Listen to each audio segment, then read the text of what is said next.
Ce n'est pas le matériau, ni les figurines qui font le succès. C'est ce que l'enfant imagine tout seul dans sa tête, avec ses jouets, les images, les films qu'il se fait.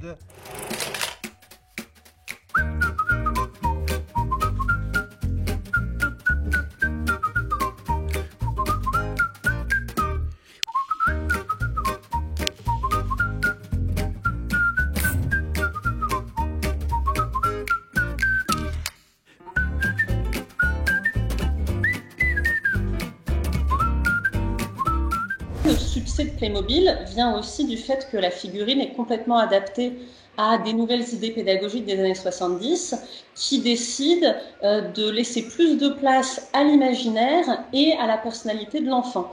On n'est plus du tout dans l'idée de contraindre les enfants, de les façonner, on veut les laisser vivre. Clicky, le vrai, tient bien dans ta main.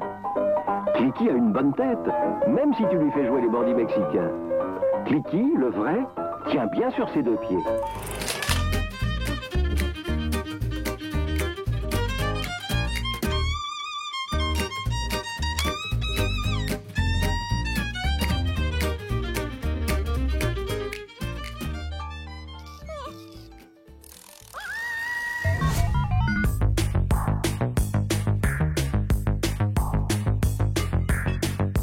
Ce qui a révolutionné peut-être le monde de la figurine, c'est que tout d'un coup, en clippant et en cliquant quelques accessoires, elle devient un autre personnage.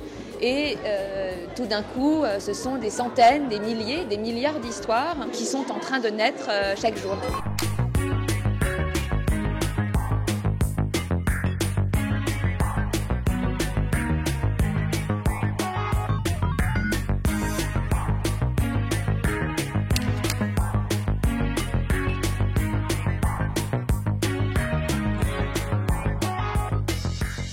À l'origine, Playmobil, c'est un jouet très peu genré.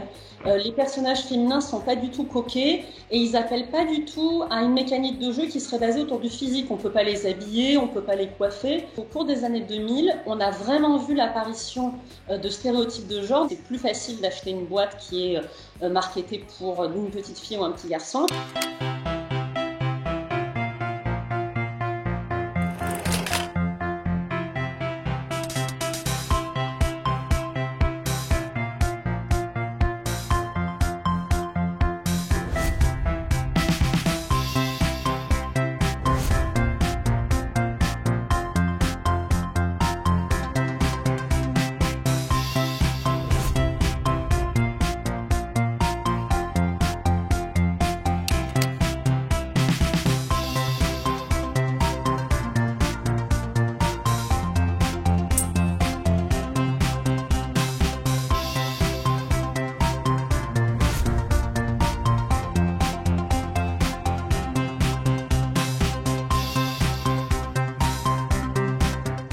Il y a même des philosophes qui disent que l'ego c'est Platon et que les Playmobil, c'est Aristote. En fait, la brique du Lego, c'est le concept philosophique élémentaire que manipule Platon, alors que chez Playmobil, l'attention aux détails et à l'histoire rapproche ces figurines d'Aristote.